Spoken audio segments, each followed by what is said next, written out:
the Colossus, Giant Omos! Omos is a massive human being, 7 foot 3 inches, 400 pounds. And this is what Jon Moxley is contending with tonight. Jon Moxley was able to get the upper hand on Omos last week and get him angry, but that's the one thing you don't want to do, and that's get Omos angry. Well, I do admire Jon Moxley's courage for wanting to stand up to this big bully known as Omos.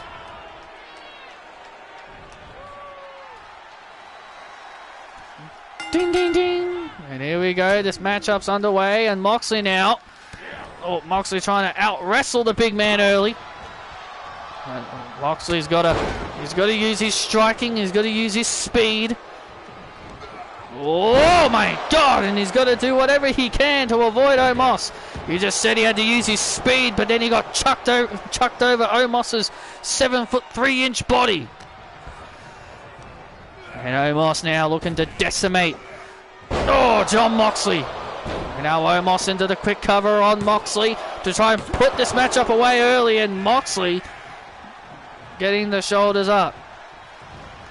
And oh man, Moxley with a neck breaker.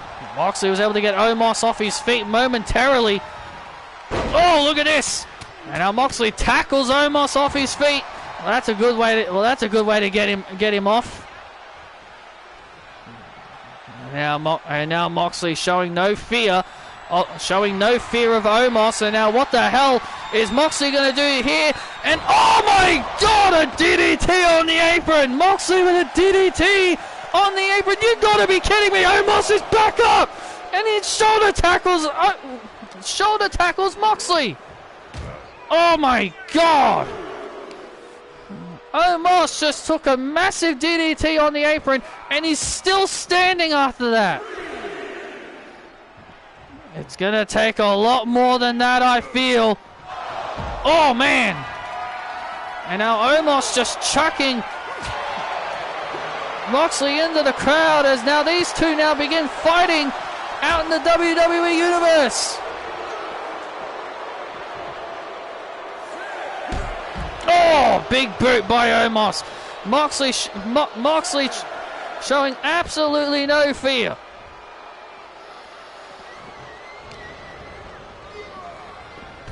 Oh, man. Referee now, the referee continuing his count. The referee continuing his count, and Omos, oh my God! And the referee has called for the bell. It's a double count out. And Omos now with a choke slam through the table. God's sake. And Omos now with a choke slam through the table. And Moxley now getting pummeled. Oh man, someone get back there and stop this. This is going to get completely out of hand. And oh, and Moxley now. Look at Moxley. Moxley with a kendo stick. Moxley with a kendo stick trying to wear down Omos.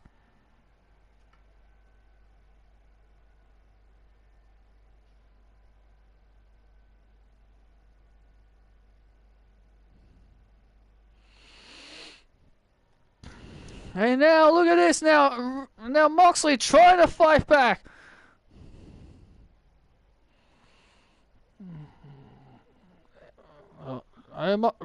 Jon Moxley trying to fight back, and oh no, now Omos with the plunge on the concrete. Good God. Ah! Come on, enough.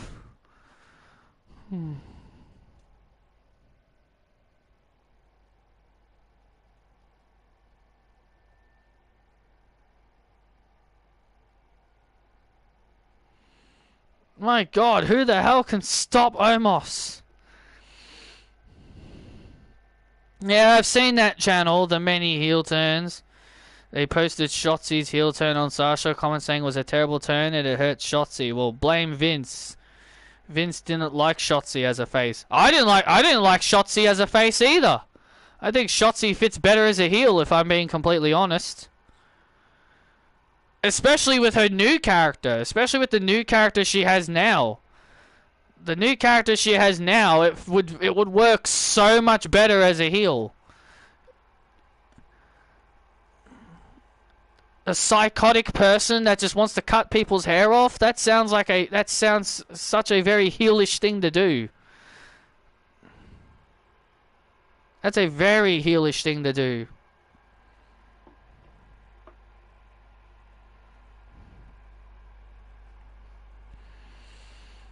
Rox, are you excited for WrestleMania? Yes. Yes, I am. I want to face Natalya alone, okay, Rox? Okay. Good luck. Thanks. Natalya and I have a lot of history. And it would be best if Natalya and I settle our issues one-on-one. Alright. Good luck.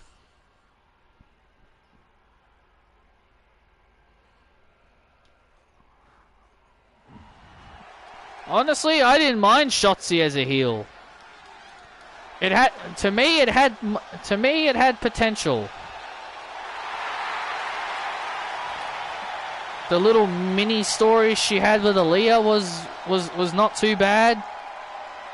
But yeah, Vince just didn't like Shotzi.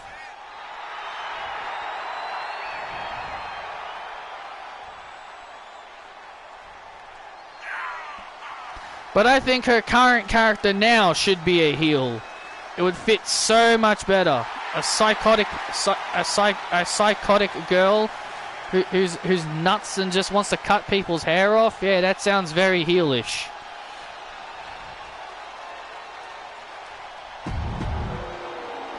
Natalya ready for action here on Raw.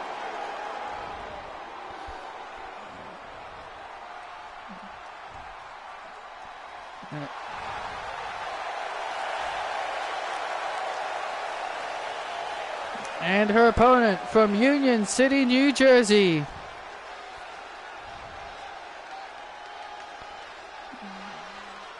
AJ Lee.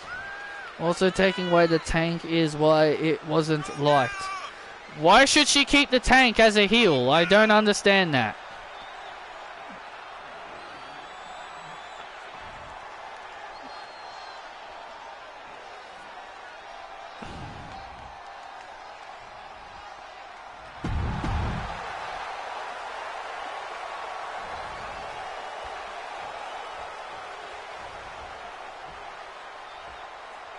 People just don't like wrestlers they like losing everything that they like about a wrestler.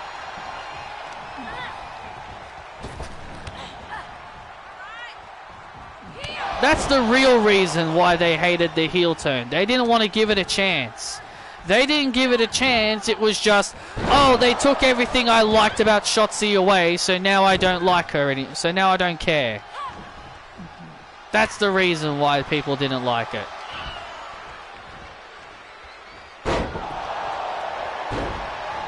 And at least as a heel, it actually got her on TV. Even if she was losing, still got her on TV. People should at least appreciate she at least got TV time during her time as a heel. Oh, but she always lost to Raquel. She was jobbing to Raquel and jobbing to Sasha. Who cares? She was on TV. Does it matter if she wins? As long as she's on TV. I really don't like the whole thing of, oh my god, but this person is losing though. It doesn't matter. As long as they're on TV doing something, as long as they're on TV. Would you rather Shotzi be on TV and consistently jobbing? Or would you rather her be sitting and catering doing nothing? In my personal opinion, I'd rather her on TV. I'd rather her on TV and consistently jobbing, because at least she's on TV and doing something. You know what I mean? Isn't it better than being in catering? Isn't it better than sitting in the back, doing nothing? Isn't it better than just getting nauseous and sitting in catering and then just waiting for you to get released. Bloody Emma was just in catering all the time. That's what happened to Emma. She came back, jobbed a couple of times, then became Riddick Moss's manager, which did nothing for him and her. And then what happened? They were both off TV, never to be seen again. Then they were both in catering until they eventually got released. So in my personal opinion, Shotzi being a heel and on TV, as a heel, even if she was consistently jobbing, it's still better than being in catering and possibly having your career possibly go to waste. That should be your next video. Losses don't matter. Yeah, I'll definitely make a video about how about stuff like that. About how fans should just be okay with someone being on TV. Because seriously, it really annoys me how people always say, oh my god, like look at Bailey.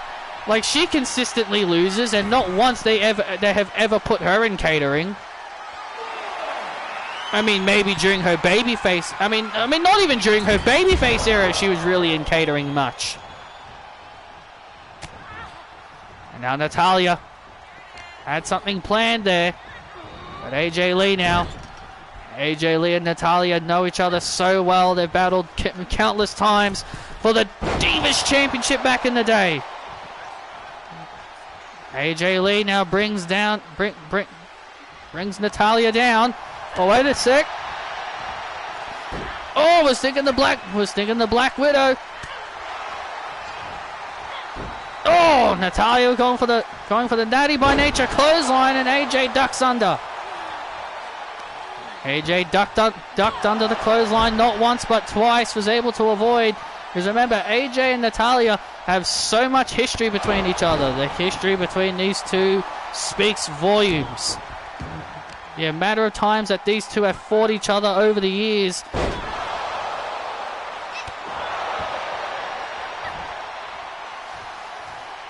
And I'm pretty sure some people might have seen my CM Punk video where I said the only good thing about CM Punk coming back to WWE would be AJ Lee eventually coming back.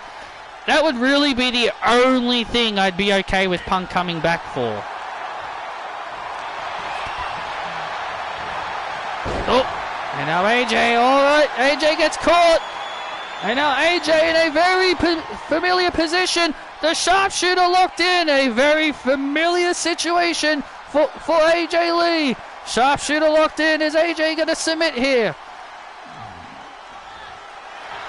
A very familiar spot AJ's been in before, but AJ this time was able to get out. Oh, and Natalya then delivers the clothesline, and AJ somehow gets the shoulders up. Man, what a match we are witnessing here.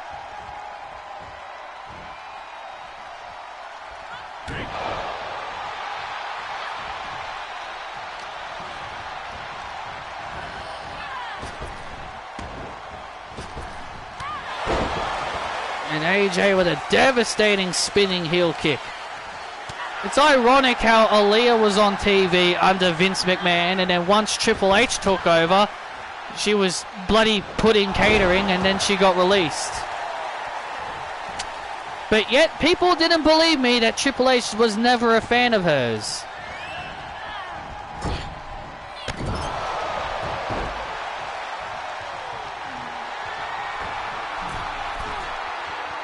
And, oh, AJ off the top rope.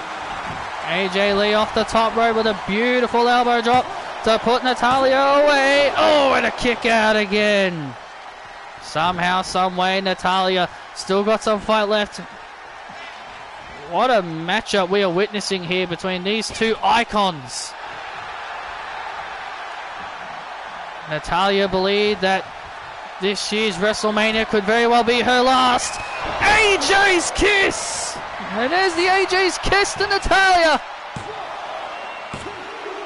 AJ with the victory.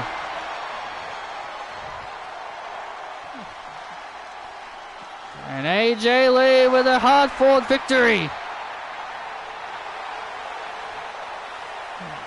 An incredible match between these two females, but in the end, AJ Lee hits the Shining Wizard, the AJ's Kiss, to score the victory.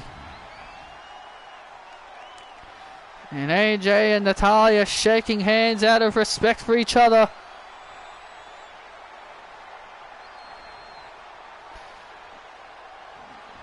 At WrestleMania, Natalya will be teaming with Ashley Johnson to face off against Indy and Candice, AJ and Roxanne, and the tag champions Kathy and Mary. Natalya believes that this might be her last WrestleMania. This very well could be her last WrestleMania.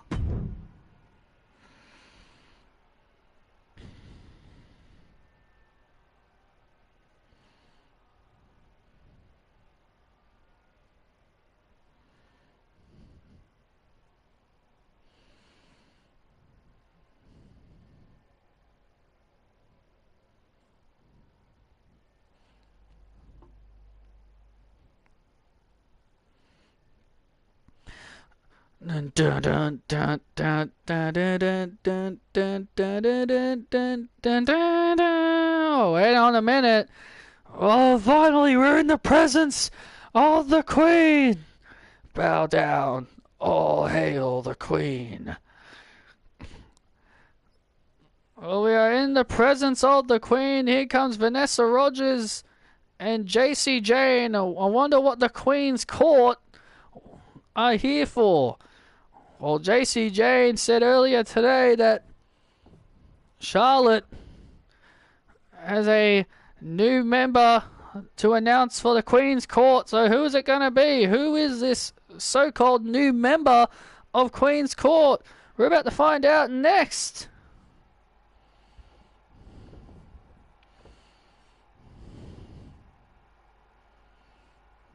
All hail the Queen.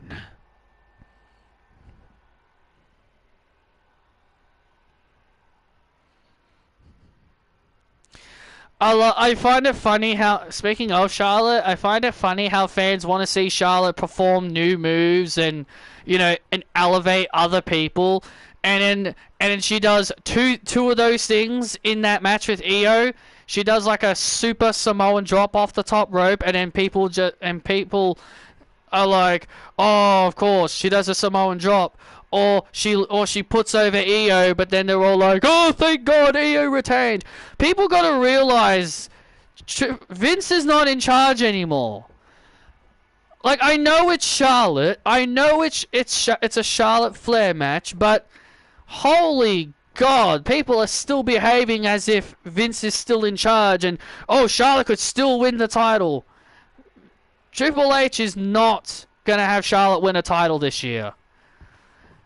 Triple H only had Charlotte win the title from Ronda Rousey to elevate Rhea Ripley. That's all he did it for.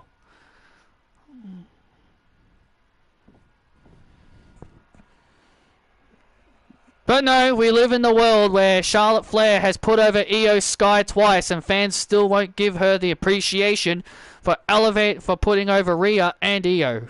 But whatever.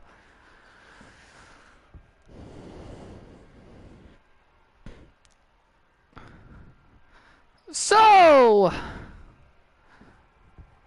Portland, bow down to your queen. My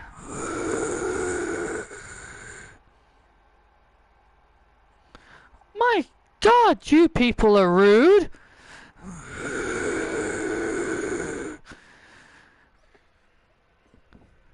You're in the presence of greatness. So you people of Portland, I'm surprised you aren't complaining that she was protected. A loss is a loss, man. A loss is a loss. Putting over is putting over. Putting over is putting over. It doesn't matter if it was a protected loss. It's still putting someone over.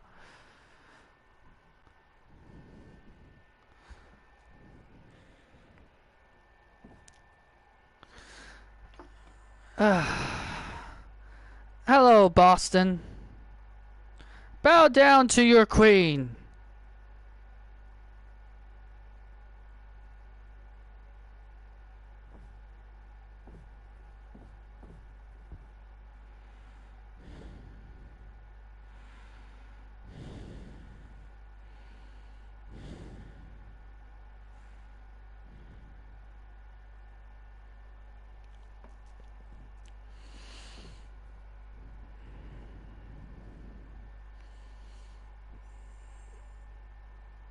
Oh no, Gigi's not better. I beat her and I proved it. Look, the boss is here. The Queen Charlotte has an announcement to make. So all of you idiots in Boston, put your rings away and put your wigs away, because the newest member certainly ain't going to be her. No, no, no. You see, the newest member of the Queen's Court is a girl who was very directionless. She came to us and asked to become a star. And that's exactly what we're going to do. Ladies and gentlemen, please get on your hand. Please get up.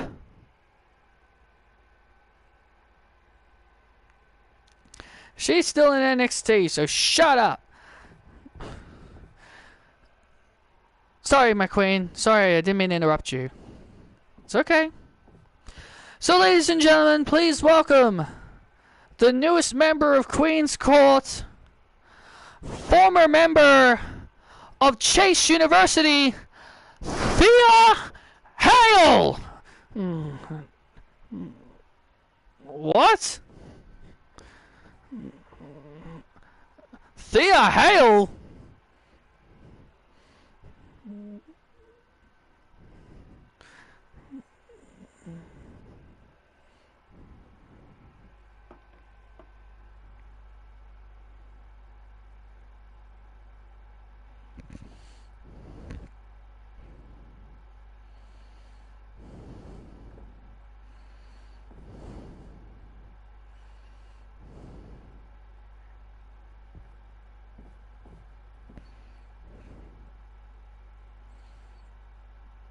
Thea Hale, the newest member of the Queen's Court. You know, this could be a good thing for Thea Hale, because, you know, she's now away from Chase University.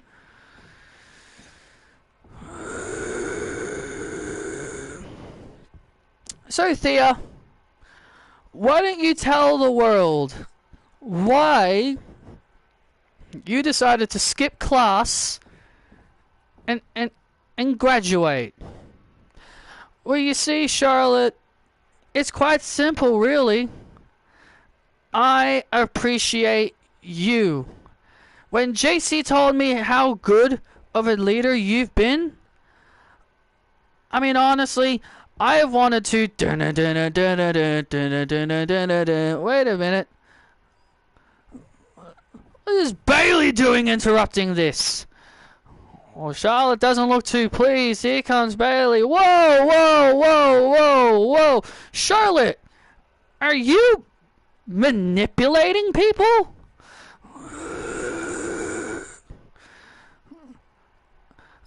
Thea, Thea, you are a really good wrestler. Don't get me wrong. You're incredible for your age. But do you have any idea what kind of person Charlotte is? She's a manipulator. Oh, quiet, Bailey. Show your queen respect. And you're the one to talk about manipulating people? Look what you did to Io and Dakota, huh?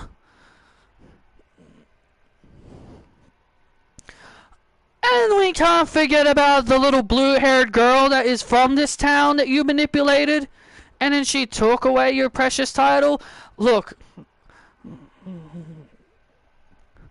Listen, I care about the future of this division. Something that you don't know about, Charlotte. Oh, I don't know that about.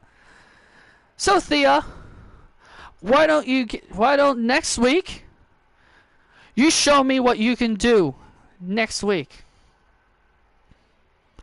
I can show you what I can do right now. Oh, oh my God! Look at this!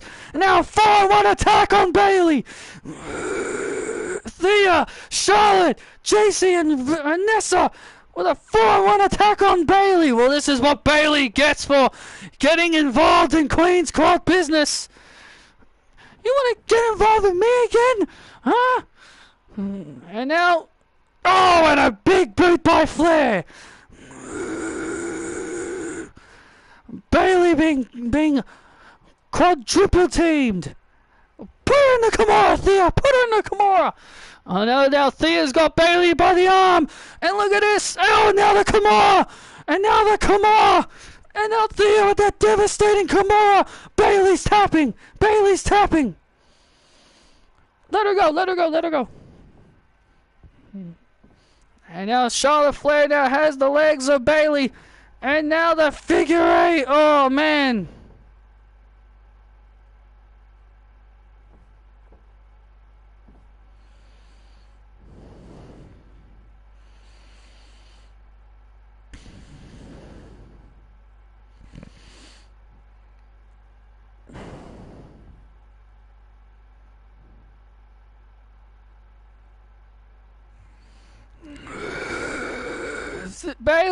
Bailey tapping to the figure eight.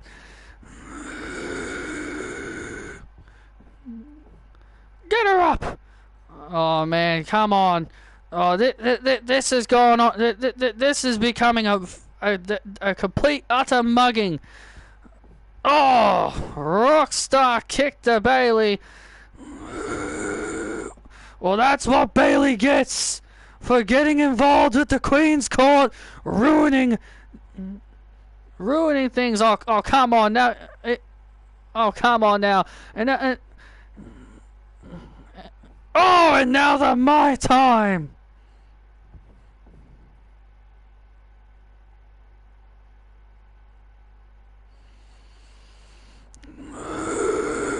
All four of these women delivered their devastating finishes to Bailey. Bow down, bow down. All hail the Queen. Oh, Bailey has now rued the day.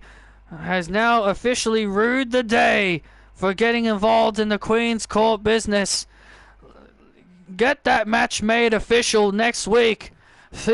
Bailey has challenged Thea Hale next week, and I'm pretty sure that match will get made official. Let's go.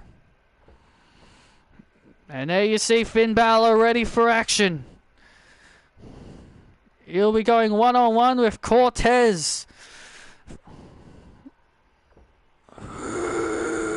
What do you want? Chill, chill, chill.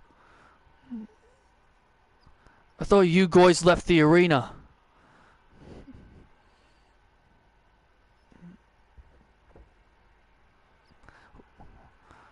Well, let's just say we took care of security. What do you guys want?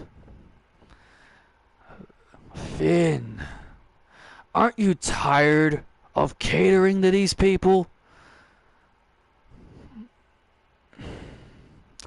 You know, Damien told me that this that I have right now, you took it. Well, Edge actually had it before me. Well, I'm giving you another chance to join the Judgment Day. But this time you won't be a leader. You'll be standing behind me. Sorry, I'm not interested. You know, I've learned a lot from my days with the Judgment Day. I've learned that Dom is an idiot. Damien is just a walking, talking machine who just obeys everyone. And Blair, you are a whole lot more on your own than being in a group. If you guys want to attack me, go ahead. I've got a match to get ready for anyway.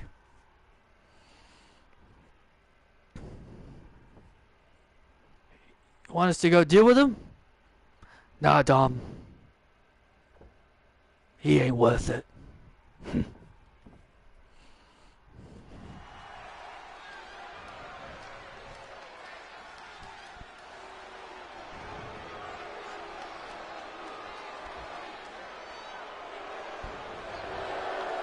How in the world are the Judgment Day still in the arena? Can someone get them out of here? Yeah, I have no idea why the Judgment Day are still here. But regardless, now we are back at ringside. Here comes Cortez alongside Christina. Cortez is ready for action here on Raw. He's going to go one-on-one with Finn Balor. And that's next. Jeez, camera guy, you're putting a lot more attention on Christina than Cortez.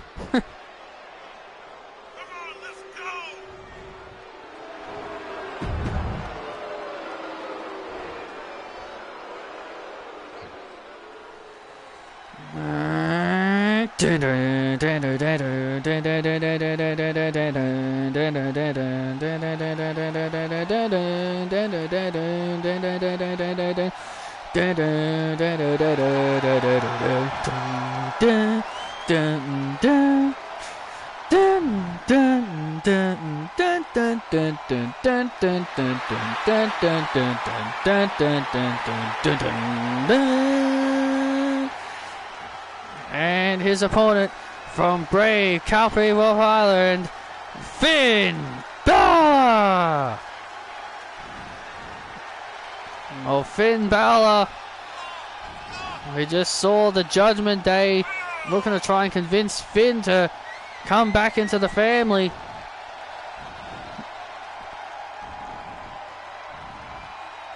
Well, Finn Balor's definitely got a lot on his mind, that's for sure, as he prepares for this upcoming matchup against Cortez. And well, look who's joining us here on commentary, Christina. Oh boy, oh brother. Well, thank you for joining us, Christina. Thank you very much for having me, and as always, you just can't resist the beautiful good looks of Christina. Absolutely not. Nobody can resist you. Isn't that Harmony Kelly's thing? Who? I don't know a Harmony Kelly. Christina, I know very well you watch NXT. May, I don't waste time with developmental, okay? I've moved on from developmental. Heel Finn Balor? Well, he's actually a face in Universe Mode, but, well, he's actually a face here in Universe Mode, but yeah, he's still got the Judgment Day stuff. And, oh!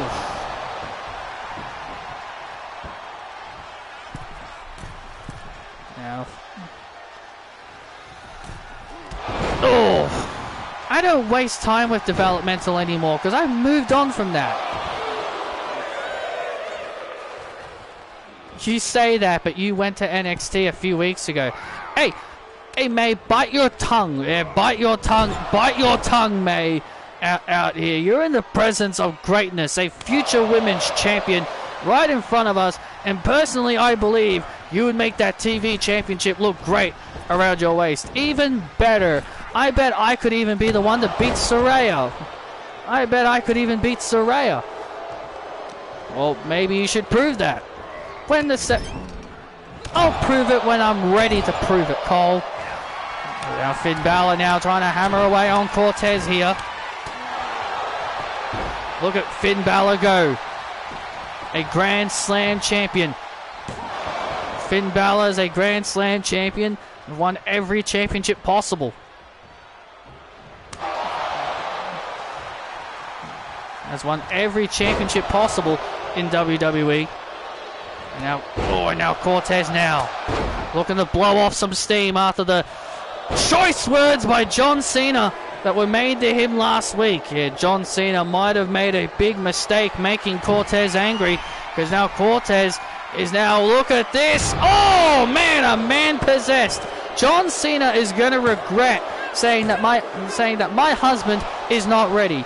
He has always been ready. He's always been ready. And for him to say that the reactions we get is fake is so John Cena. He just doesn't like seeing people actually getting over. Well, he also said that people like you more than him. And as I just said, Cole, I would rather people hate me. I'd rather people hate me than like me. Because I don't give a damn what the WWE Universe want. And now Finn Balor dropping Cortez at the 1916, and that could put Cortez away, and Cortez stays in it. A powerful Cortez, two-time NXT champion, will have the biggest match of his life at WrestleMania when he battles John Cena. I did like heel Finn back when he was in NXT for that brief stint he had.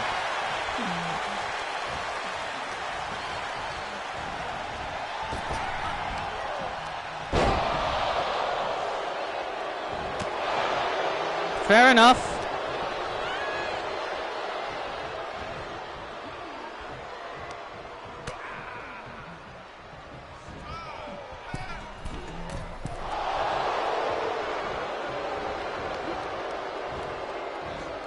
And now Cortez. Oh! Cortez crash. Pick him up. Finish him. Cortez crash. And now, oh man! And that will be it. That'll be John's fate at WrestleMania. And that's the win for Cortez with that spinning side slam.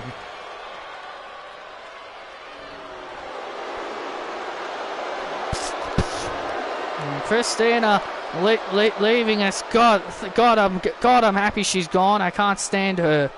Well, maybe you should show her more respect, May, then maybe she'll be more nicer to you.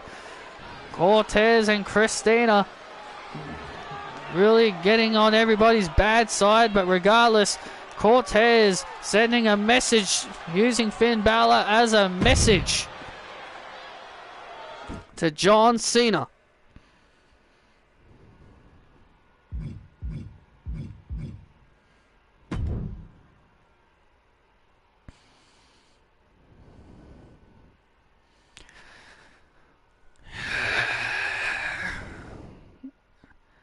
Oh. Hey, good match out there with AJ. Thanks, but do you need me out there against Kathy? Because I know she'll have Kathy with her. I'm fine. I'm fine, Natty. I can handle things myself. Okay, but if things get hairy, I will come down there and give you a hand. Sure.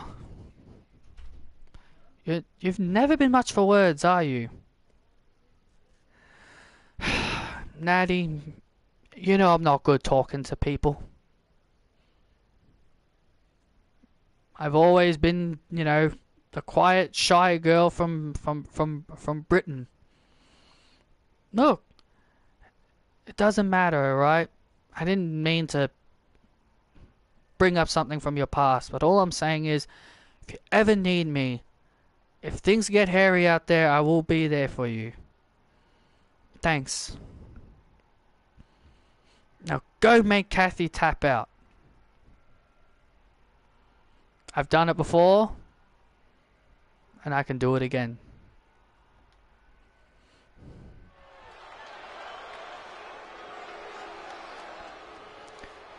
Think you know us?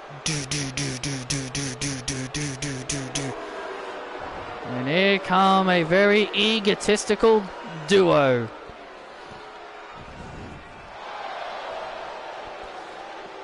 Oh, look at these two, Kathy and Mary. I love these two. This following contest is a women's division tag match set for a fall.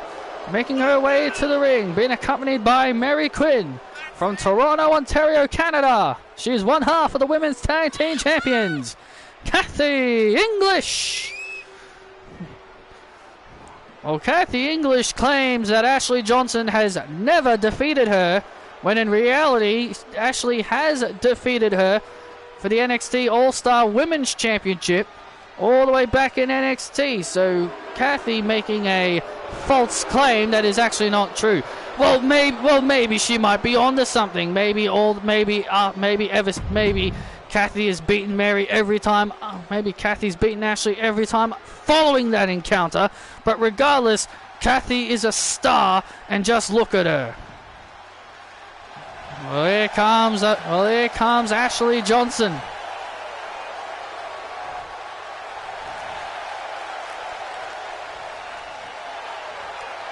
And her opponent from London, England, the submission master, Ashley Johnson.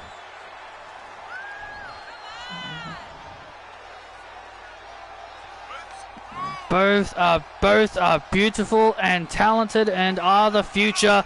Ashley Johnson, I'm a big fan of this woman. It's very bizarre to hear the WWE Universe actually, cheering for Ashley Johnson, considering over the last several times, things have been different. Well, Ashley Johnson, has told me that she told me earlier that she said that Natalya has really changed her. She said that she was a ruthless, heartless woman that just liked to hurt people, but she said that Natalya, ever since her match with Natalya, she says that she's felt changed. She's felt changed after that match she had with Natalya, and has really become a completely different person ever since that match with Natalya. Kathy and Mary have a lot of history with each other. Obviously, they are the original cast of Tough Enough, all coming up together, becoming big stars in their own right. Ashley Johnson, a former NXT All-Star Women's Champion and the last SmackDown Women's Champion ever before the introduction of the Women's World Championship. Technically, Cora Jade would be the last SmackDown Women's Champion. You really like proving everybody wrong. Hey, I do my research. Come on, Ashley! Huh? This is actually the first time they have ever faced each other here on the main roster, though, so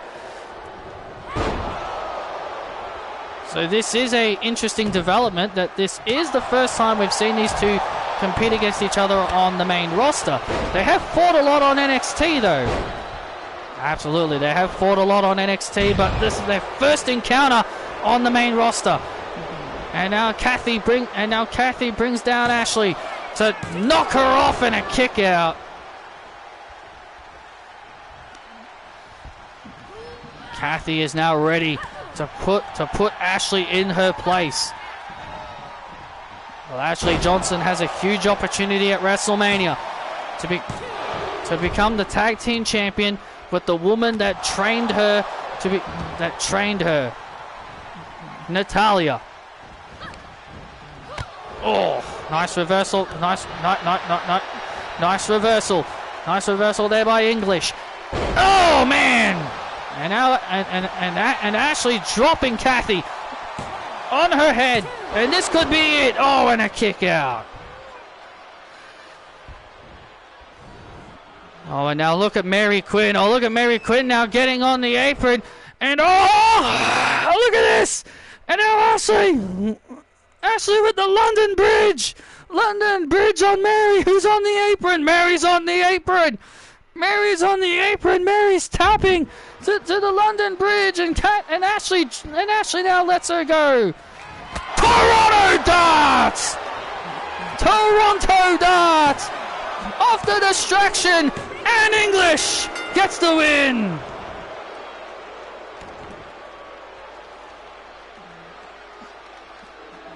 And Kathy English with the win. Kathy was the runner-up. And Kathy gets the victory.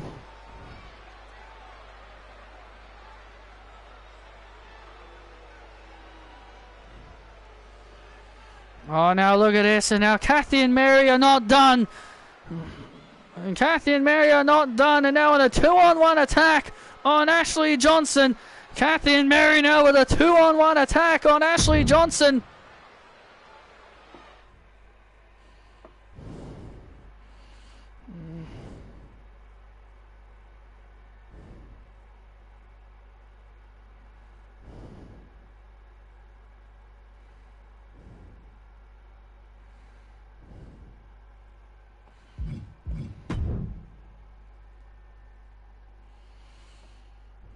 And now a 2-on-1 attack on Ashley Johnson. Oh wait, here comes Natalya. And here comes Natalya. As she said she'd come to Ashley's aid. And Kathy and Mary retreating.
Ladies and gentlemen, my guests at this time, television champion Liv Morgan and Rhea Ripley.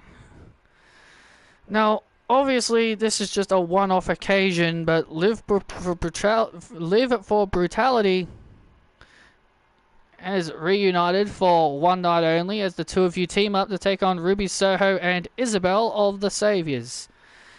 Yes, we both have a common enemy in the Saviors. We both have a common enemy. And honestly, I wish Saraya was here. So Saraya could beat the crap out of Ruby and Isabel when they fail to beat us tonight. I heard Ruby's little challenge where she said she wanted to face me at WrestleMania. And honestly, I am more than happy to accept that challenge. But tonight, Rhea and I, we're gonna show them that we live for brutality.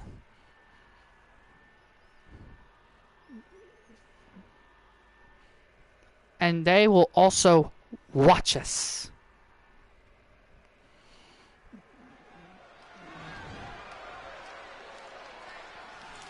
We are the Saviors. You look around and you see we're the Saviors. And here come the Saviors.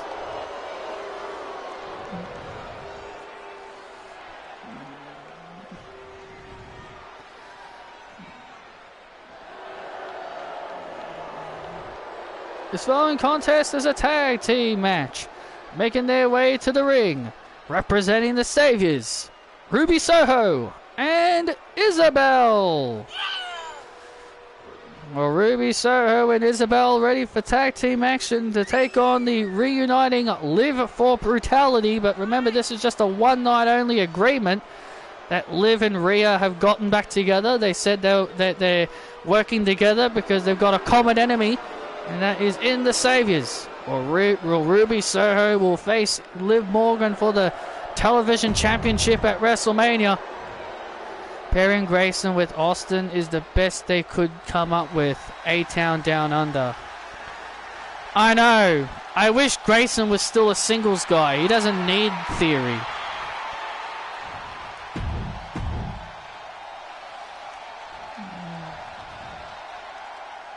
So uncreative of you, Triple H.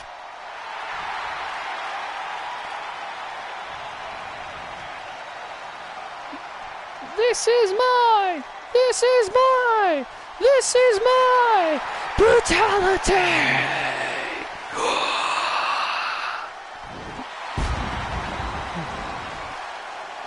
And their opponents, the television champion, Liv Morgan, and the Nightmare, Rhea Ripley, live for brutality. Rhea Ripley and Liv Morgan reuniting here tonight to take on the Saviors. Remember, this was the last. Remember, Live for Brutality was the last thing Rhea did before she ended up turning and joining the Judgment Day. Last week, Rhea had to prove she was a changed woman. She had to prove last week she was a changed woman when she battled Liv Morgan. And Liv was able to get the win over Rhea, and here we go. Liv and Ruby going at it here. Liv Morgan and Ruby Soho going at it here. Two former best friends back in their days as the Riot Squad. Yeah, well, the Riot Squad stuff is long, long over because, well, A, Ruby is not a Riot anymore. And she's with the only person that would she consider her leader, and that is the Savior, Saraya. I love how the AEW community hate the Outcasts, but I really want to just tell them the honest truth. I just feel like saying, you guys only hate it because it's Saraya, because the leader of the group is Saraya. And I'm like, and sometimes I think to myself, I bet if anybody else was the leader, if anybody else was given that lead role in the Outcast and it was not Saraya, I guarantee people would have liked it a lot more. People only don't like it because it's Saraya. That's the real reason why people don't like it. Rhea Ripley disrespected the Saviors. Saraya saved her from being a part of the Judgment Day and being called Dominic's mommy, and this is how she repays Saraya after everything Saraya has done. Well, Isabel has now made the tag. Isabel is now in the ring. Oh! The girlfriend of the CEO, Patrick Valentine, Isabel, has really shown a new aggressive side to herself as of late since joining the Saviors.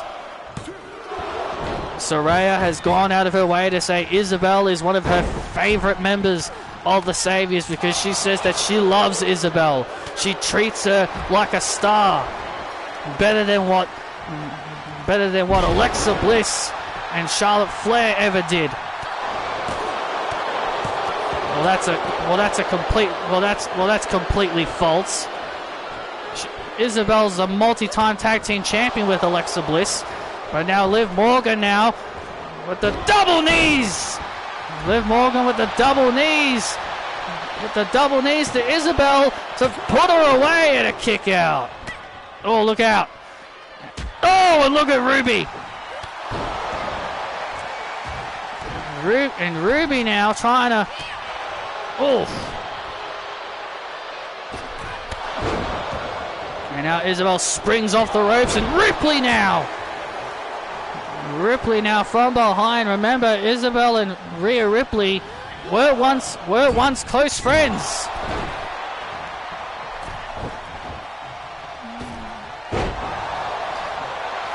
Yeah, key word, were friends.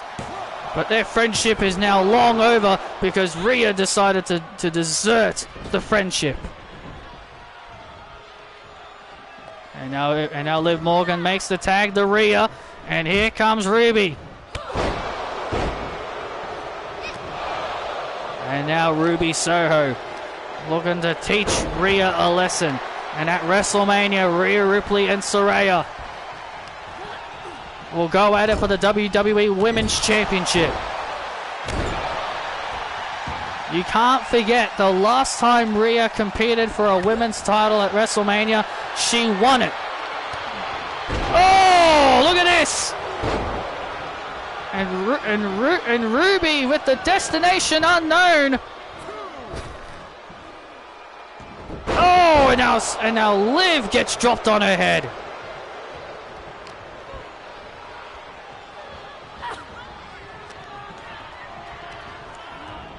Oof.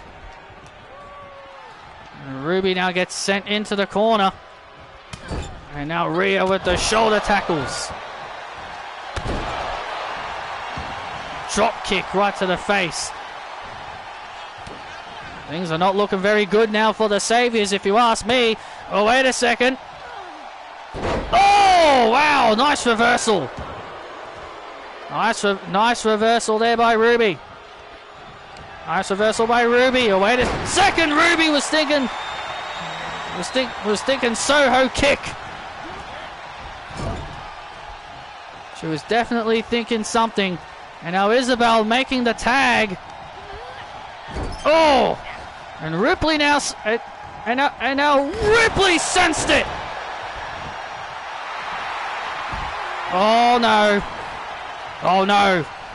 And now Rhea all fired up! Has Isabel! Riptide! The Riptide! To Isabel! Victory for Rhea and Liv!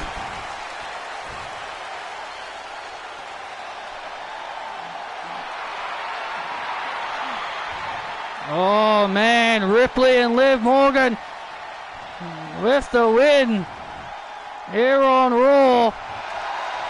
A big win for Liv for brutality here tonight. Rhea Ripley stacking Isabel up with the pin of the Riptide. Well, I'll tell you one thing, I do not think Saraya is going to be happy with that performance between Isabel and Ruby, that's for sure.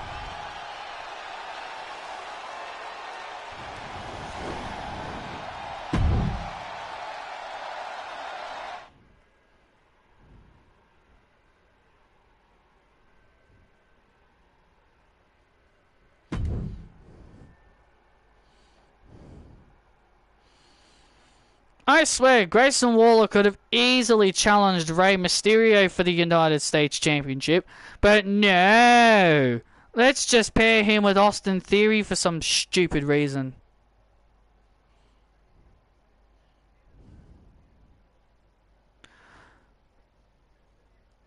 But people on the internet are like, oh, but they're two of the biggest heels on the roster. Pairing two of the biggest heels on the roster is a great idea. Austin Theory is not a good heel. He is not a great heel. As what John Cena said, the boos that he gets are piped in because nobody cares about him. As what John Cena told Theory, nobody cares about him. And it's true. They're trying to make people care about Theory by pairing him with a guy that actually does get legit heel heat. I mean, if you want to get Austin Theory over, just pair him with Dominic Mysterio. He'll instantly get booed then, because Dominic Mysterio is like the biggest heel magnet on the roster. You want to pair Theory with someone, just pair him with Dominic. That'll get him booed.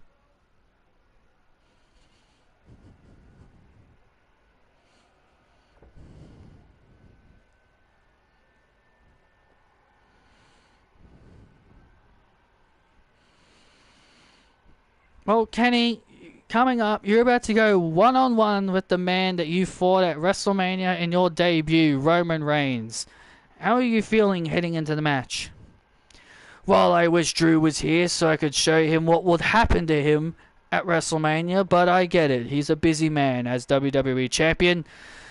Oh, man, that tribal loser, Roman Reigns.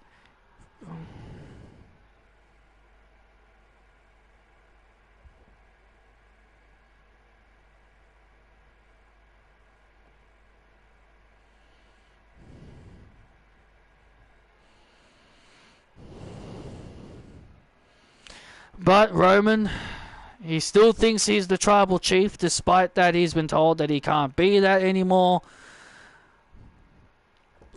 But I'll give him a nice reality check.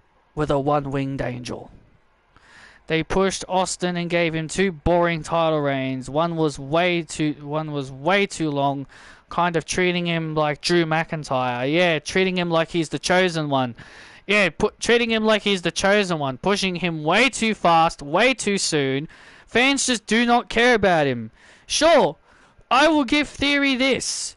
He is a good... I think, as a wrestler, I think he's alright. As a wrestler, I think he's alright. He's got some nice moves. I will say he's got some nice moves. But other than that, I just don't care about the guy. It was kind of like how I felt about Bayley as a babyface. I couldn't stand her character, but I appreciated her as a performer in the ring. Just because I don't like someone doesn't mean I can't appreciate their in-ring work. And that's the thing that... So before we move on to the main event, I just want to get this out of the way real quick.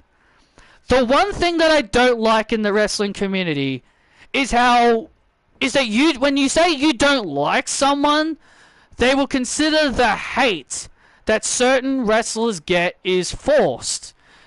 But when it comes to someone like Charlotte Flair, people say it's justified that people hate her. But let's look at Bianca Belair. Bianca Belair, who's recently been getting a lot of hate. Not sure why, but she's been getting hate. And I use that with punctuations. And people say hating Bianca Belair is a sin. Or how could people dislike Bianca Belair? I mean, people can dislike her if they want. People can dislike her. But again, because it's a black person, they'll consider it as a racist thing. People like putting race as a reason to why they don't like someone. Oh, this person's racist because they don't like a black person. I mean, can we please be for real? Can we actually realize that not everyone is going to like the same wrestlers that you like?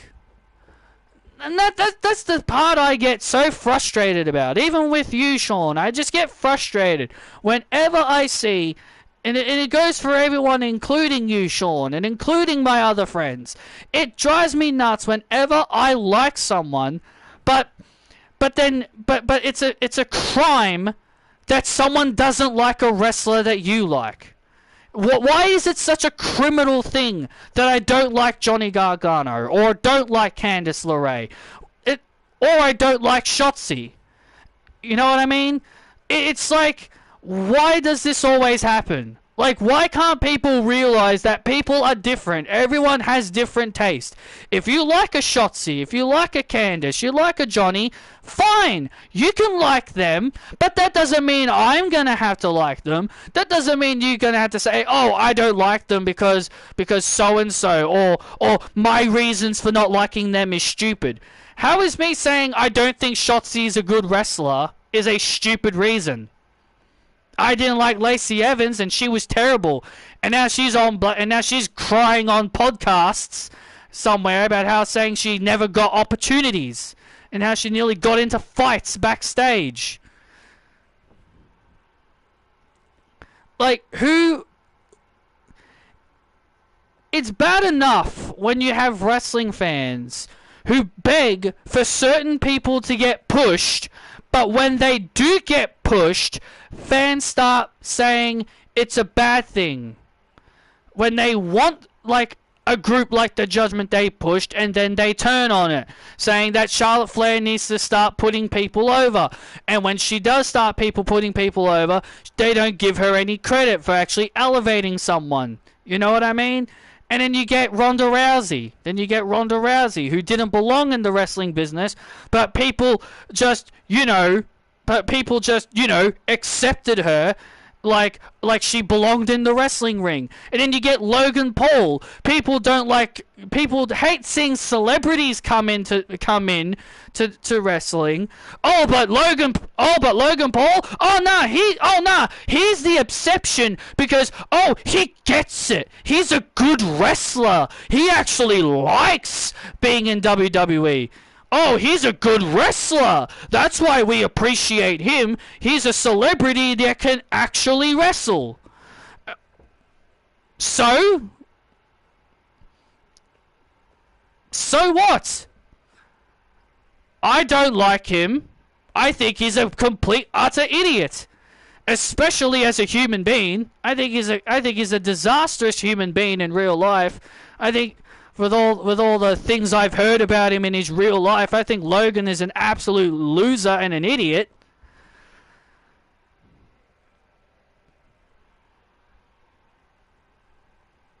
It's like it's like the case of like just let people like who they want to like and let them dislike who they want to dislike. You don't have to act like a freaking child on social media and be all like, oh, go ahead and cry that your favorite lost or something along those lines. You know, it makes you look like a child. It makes you look like a child. It makes you look selfish. It makes you look like a complete dick. That you're just not letting other people like things differently. Like, I like certain things differently. If you don't like things the way I like it, then tough. You're just going to have to accept it. But the thing I don't like is when people act like 2-year-olds, and when they don't, and they act like 2-year-olds because, oh, I liked something completely different to somebody else, but then the other person's like, oh, no, I prefer it the other way, and then we're going to have a goddamn argument about it because you just won't say, okay, fine, I respect your opinion, but I prefer this. You know, like it just makes people in this community feel like children, and it goes for everybody, and I single out everybody. You know? And if you think I sometimes am like that, then fine. If you think I'm like that sometimes, then okay, fair enough.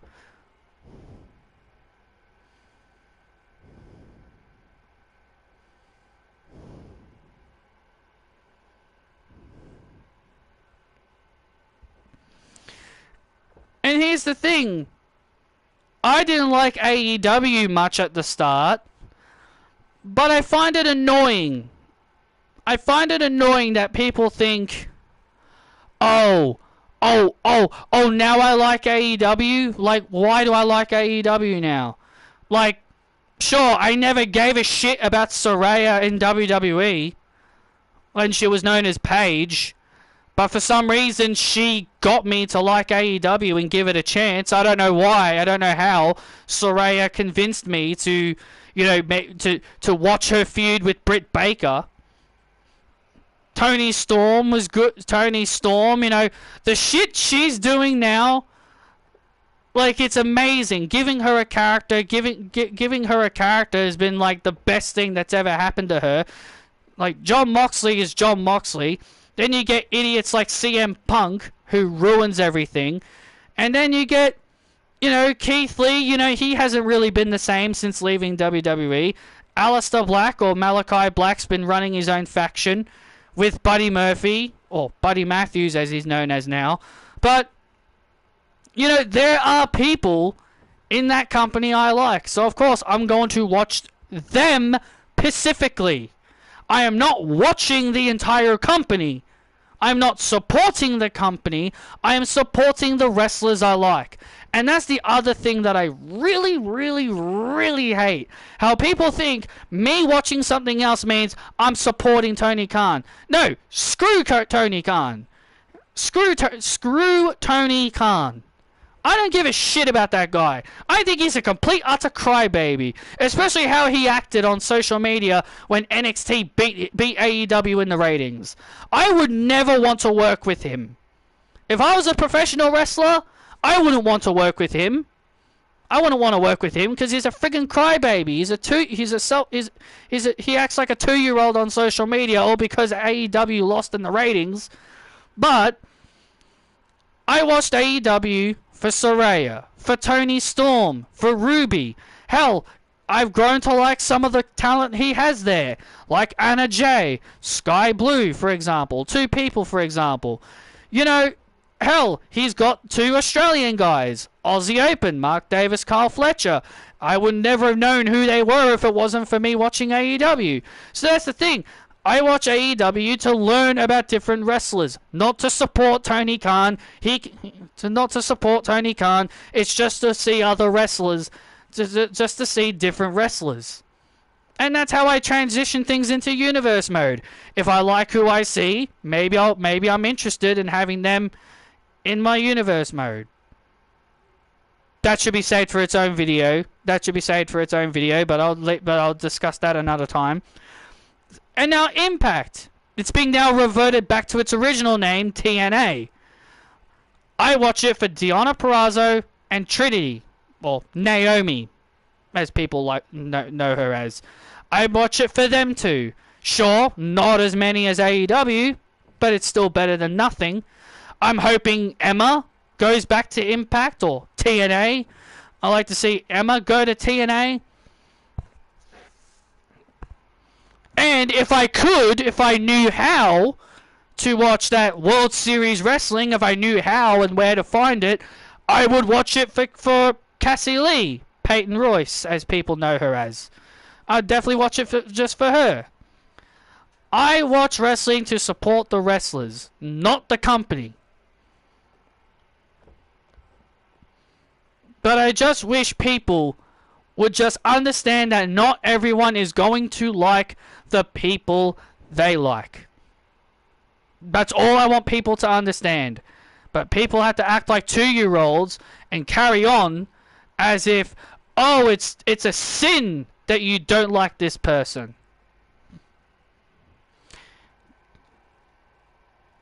I know Candice is liked because of her talent and wrestling ability.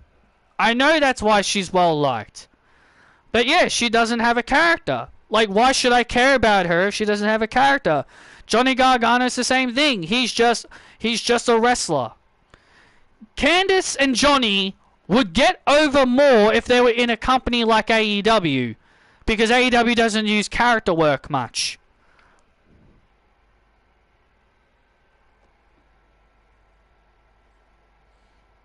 If World Series Wrestling is in Australia, they should have a way to air it on TV. You may have to do research. Yeah. Either that or I have to get that binge. Either that or I have to get either Fight TV or binge.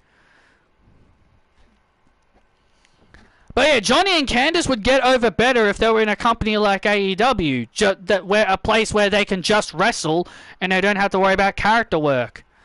WWE is more about character work and promo is more about character work. If you give every wrestler a character, why do you think I liked Apollo Crews when he turned heel? Because they actually gave him a character. They gave him a character. And we actually grew to like him because he had a character that we could cling on to. Instead of just a smiley guy who's just an athletic wrestler. I like wrestlers with characters. Not wrestlers who are just, hey, I'm a wrestler, I'm really good. I can do cool moves. Maybe the only exception is Ricochet, but I'm just saying, I prefer wrestlers that are good wrestlers and have character work. Not just wrestlers who are like, hey, I'm a good wrestler, please cheer me. Alright, so that's enough of that. Let's get on to the main event.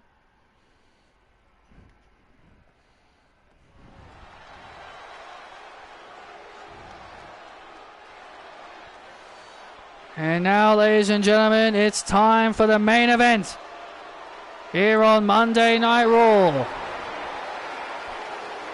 We've taken our final commercial break, and there will be no more distractions.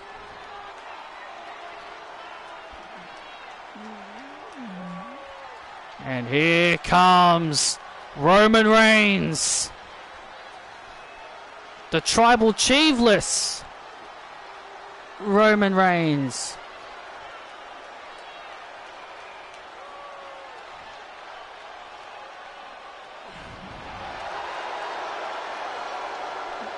Roman Reigns making his way to the ring. The longest reigning champion of all time in 3 years. Well, good luck. I hope you win. Roman Reigns goes one-on-one with Kenny Omega. The man that will face Drew McIntyre for the WWE title at WrestleMania. Roman Reigns has definitely got a lot on his mind. But as we know that, well, he has openly said that he doesn't care about the ongoing rivalry between his two cousins, Jimmy and Jay. It says it doesn't concern him. And he says he's staying out of it because it has nothing to do with him. Well, next week on Raw, Jimmy Uso will go one-on-one with John Cena. Oh, that's going to be a good match. I am looking forward to that. And next week, Liv Morgan will defend her television title next week against Saviors Taeyeon Paxley. Oh, that is going to be incredibly a good matchup as well. Liv Morgan and Taeyeon Paxley for the television title next week on Raw, and much, much more.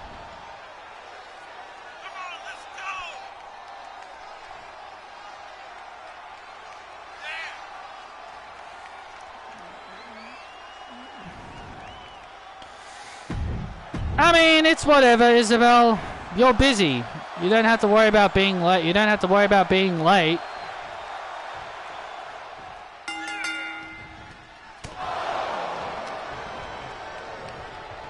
I say that to Sean all the time. Like, it doesn't matter. If you're busy, you're busy. If you miss stuff, you miss stuff. It's no big deal. You can always just go back and watch it. Now Kenny Omega and Roman Reigns. Remember, the last time these two fought each other was at WrestleMania. Well, actually, they fought each other several other times before that, but after that, they have faced each other several times after that. But yes, the big match that everyone remembers was when Kenny Omega made his debut in WWE, and he fought Roman Reigns at WrestleMania. And it was Roman Reigns who walked away with the victory on that particular night at WrestleMania. Oh, and Kenny Omega has not forgotten it. Massive powerbomb. Massive crucifix powerbomb. Roman Reigns just acknowledged Ann Harris with that maneuver. And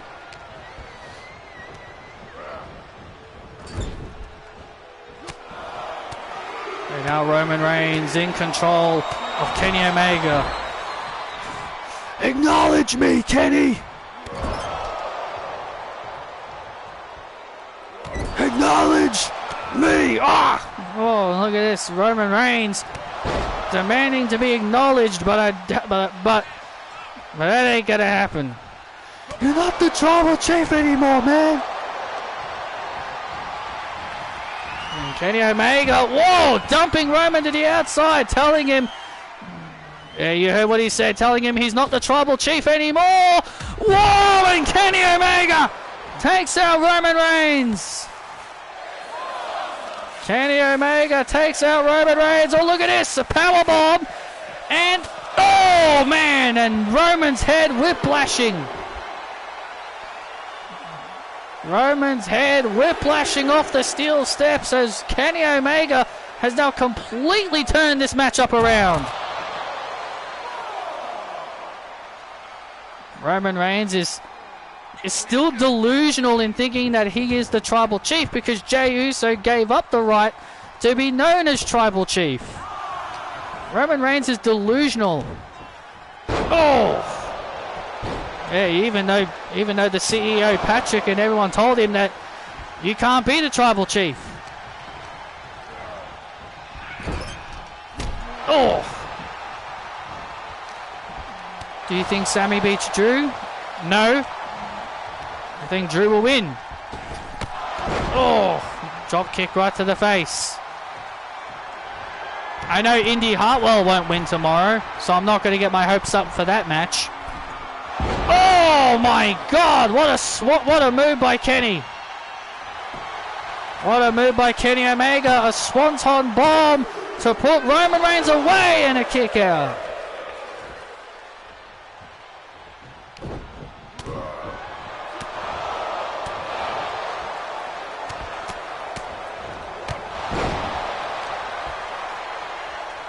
Now Kenny. Oh, what a devastating ripcord knee. With a devastating ripcord knee strike. And now look at this. Oh! Oh, look at this now. Kenny Omega was looking for the V-trigger, but Roman Reigns was able to avoid. Oh, look at this. Oh, went for a spear.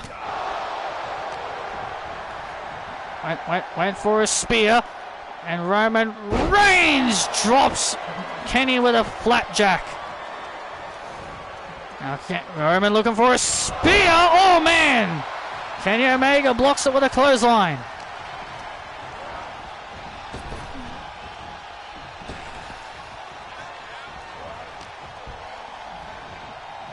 That's another thing about wrestling that I miss nowadays. That's another thing about wrestling I miss.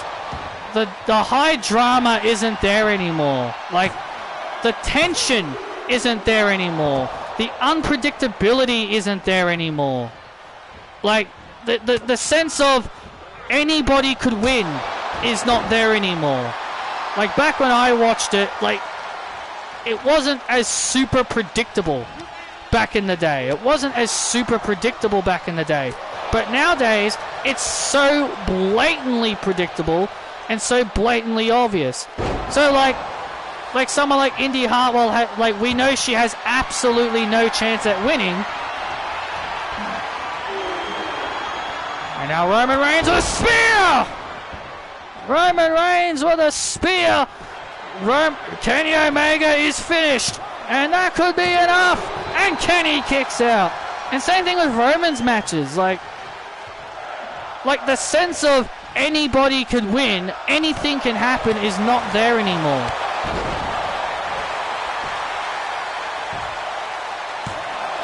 Remember, everyone last week said Judgment Day winning last week was unpredictable and shocking. Well, I knew Judgment Day was going to win, but my point that I am making is that I miss the old days when, oh, anybody could lose. Like, hell, like anyone could lose any match. Like, oh, anything can happen. Any shocking outcomes. Like as much as I want to be excited for Indy Hartwell versus Becky Lynch, like, I know Becky's gonna win because she's defending her title against Lara Valkyrie at Halloween Havoc. Like, there's no way you're gonna say, oh, they're gonna give the title to Indy, and then they're gonna change the match to Indy versus Becky at Halloween Havoc. Like, you know that's not gonna happen. If they did Indy versus Becky the week after Halloween Havoc, then maybe, I would say maybe Indy could win. But because they're doing it right before Halloween Havoc, I know she's not going to win. The sense of drama, the sense of anybody can win, anything can happen is not there anymore. And that's what I miss about wrestling. I wish things were like anybody can win. Like anybody can win. Like surprise victories. But no, like LA Knight beating Roman Reigns would be like the shock of the century. But we know that's never going to happen.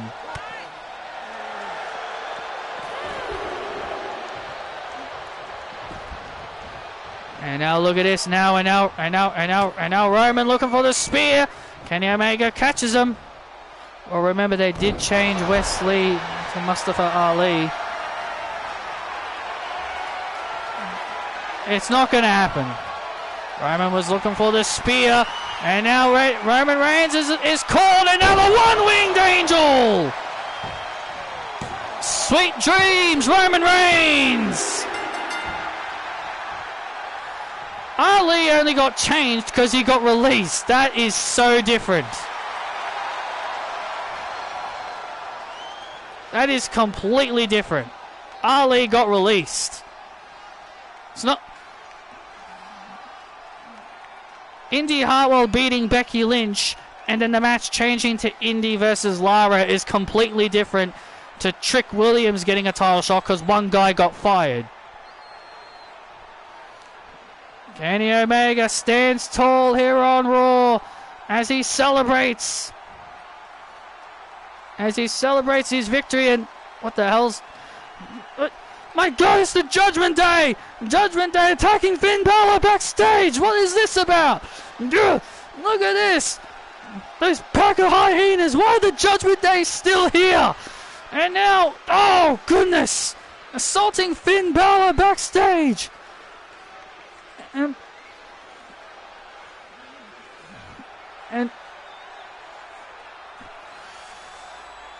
hey, come on! Get out of here! You're not supposed to be here! Get out of here! And CM Punk, furious! Hey, get up over here! I'm gonna call Shane. I'm gonna talk to Shane about this. Jeez, Finn Balor's bruised and battered.